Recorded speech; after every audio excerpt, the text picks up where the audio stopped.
The call came at 20:07 a.m. At first I thought it was the venue coordinator.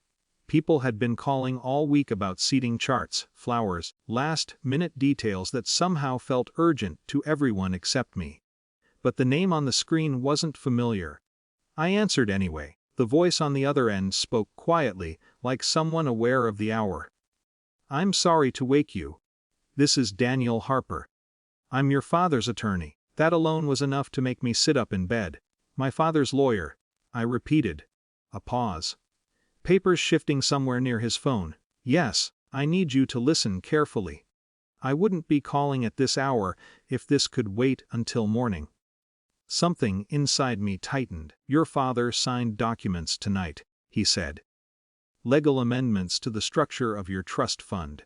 I frowned, still trying to pull myself out of sleep. "Okay, and..." Another pause. Longer this time. "You need to cancel the wedding tomorrow." The words didn't land immediately. "Cancel what?"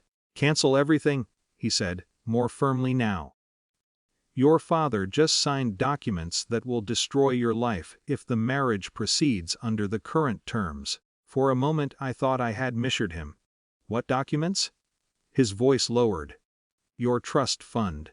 That part at least made some sense. My father had always been meticulous about money. Structured things. Protected things. Controlled things. But that's not the worst part. The lawyer continued. My throat went dry. "What do you mean?" Another small rustle of paper. "You need to check your fiancé's bank account." I blinked. "That's impossible?" "I know," he said quietly. "But please check it." "How would I even?" "You have shared financial authorization through the pre-marital planning account. I can see the access permissions in the file."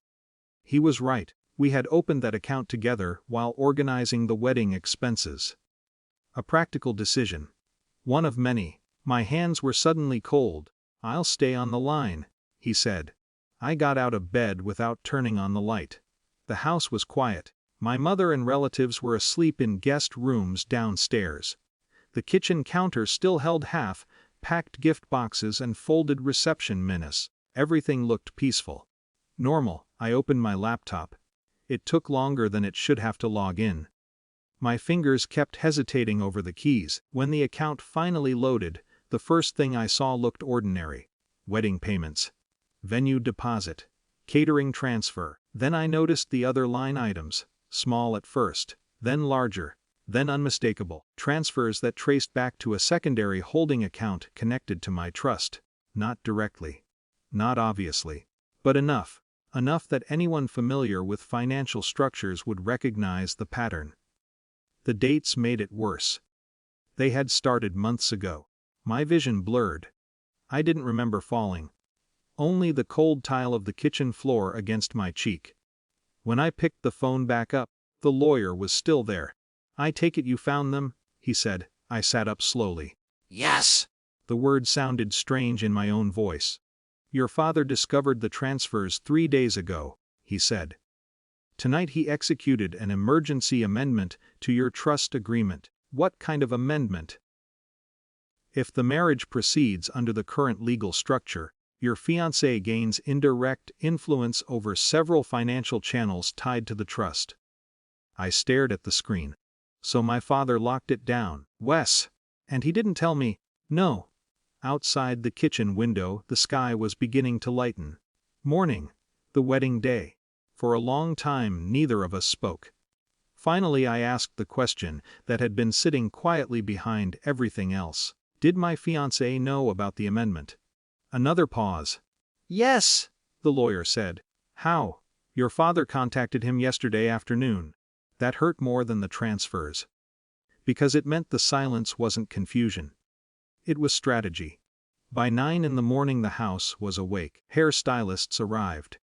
My aunt started organizing breakfast trays. My cousin was arguing with someone about flower deliveries. No one noticed I hadn't slept. I called the venue coordinator just after 10.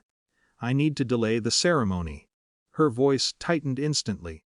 "Is everything okay?" "No," I said calmly. "But it will be handled." Within an hour the lawyer arrived. Not dramatically. Just a quiet man in a gray suit carrying a leather folder. We sat with the venue manager in a small office near the ballroom. Contracts were opened, clauses reviewed.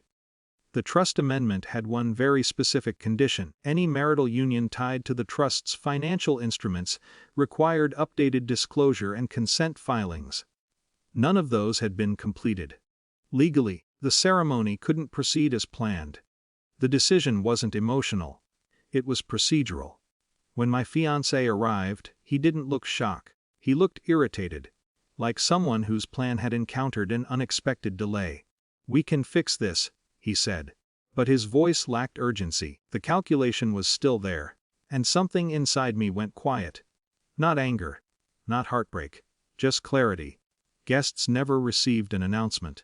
They were told there had been a scheduling complication. Catering was redirected.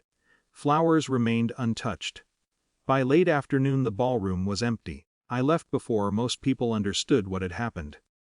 Later that evening I spoke with my father. He sounded tired. "I was trying to protect you," he said. Maybe he was. Or maybe he had simply moved first in a game I hadn't realized anyone was playing. The trust remained frozen. The legal dispute would take months to unravel. But the wedding never came back onto the calendar. And the strangest part was realizing the call at 20:07 a.m. hadn't destroyed my life.